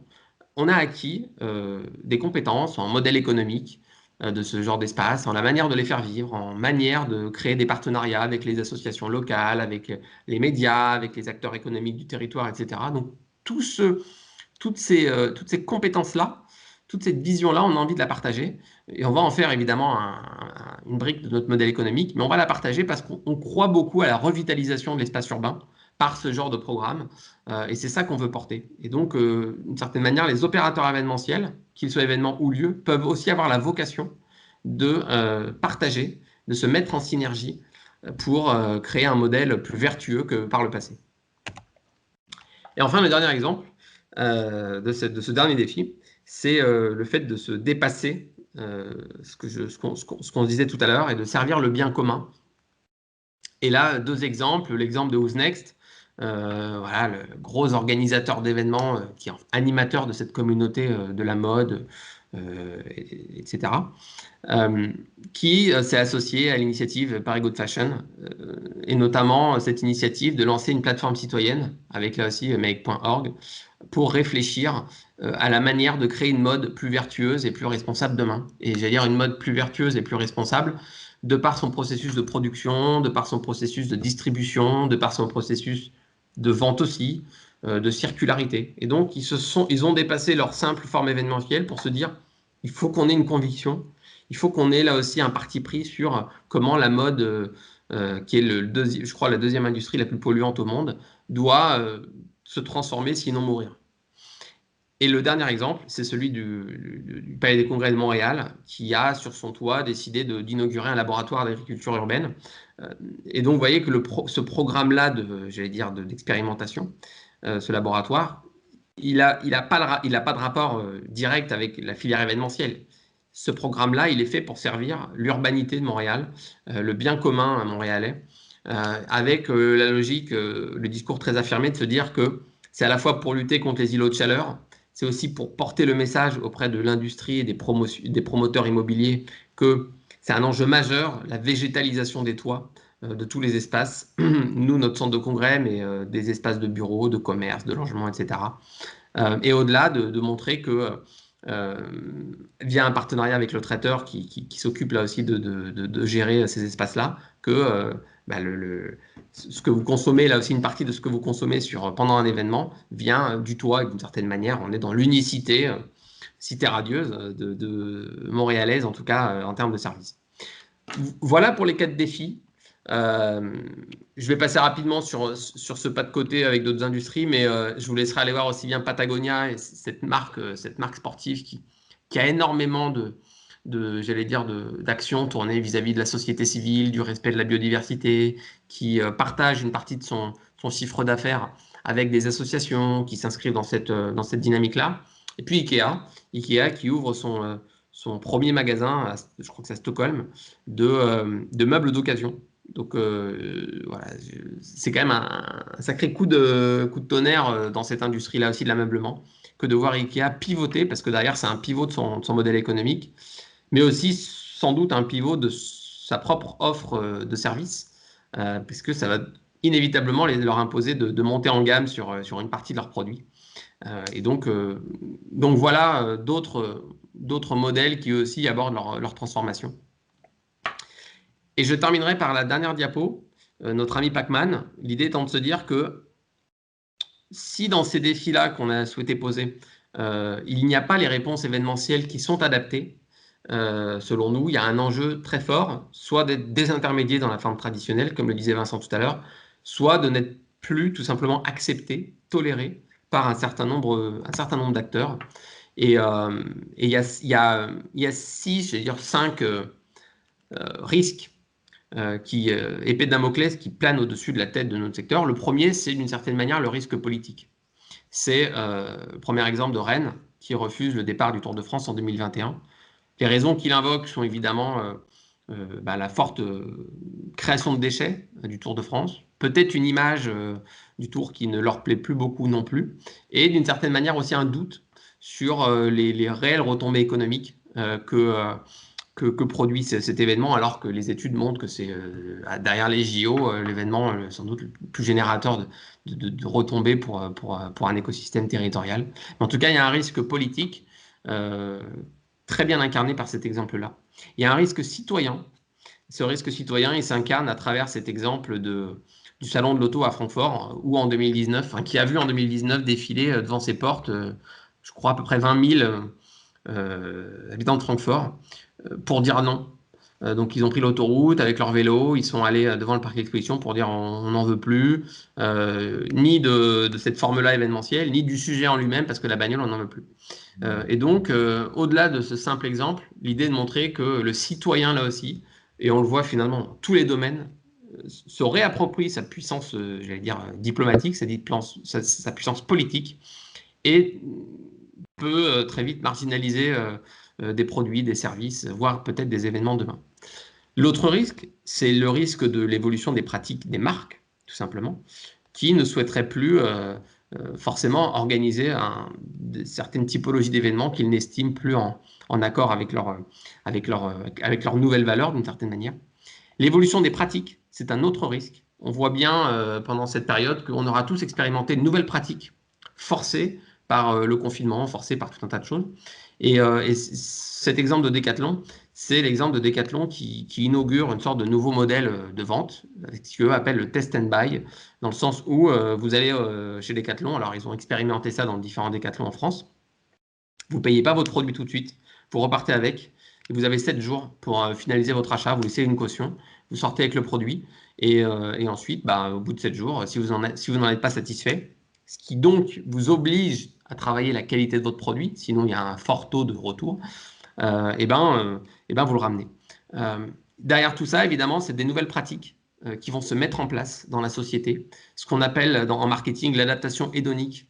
L'adaptation hédonique, pour dire très brièvement, c'est quoi? C'est si vous allez sur un site internet et que vous avez le site internet qui s'affiche en 1/1000 de seconde, vous n'acceptez plus que le site internet du voisin s'affiche lui en 5 secondes parce que c'est trop long.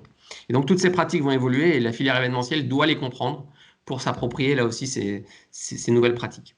Et puis enfin, le dernier grand risque, ça c'est notre ami notamment Jack Ma, fondateur d'Alibaba, c'est évidemment les GAFA ou BATX chinois, qui n'ont eux pas de frontières, qui sont nés de la data, qui maîtrisent au niveau mondial absolument tous les échanges. Alors, le capital relationnel, eux, ils savent ce que c'est. Et donc, ils n'ont pas de frontières. Amazon produit du contenu de divertissement, du contenu cinématographique. Google travaille sur la mobilité, l'urbanisme. Facebook travaille sur la santé.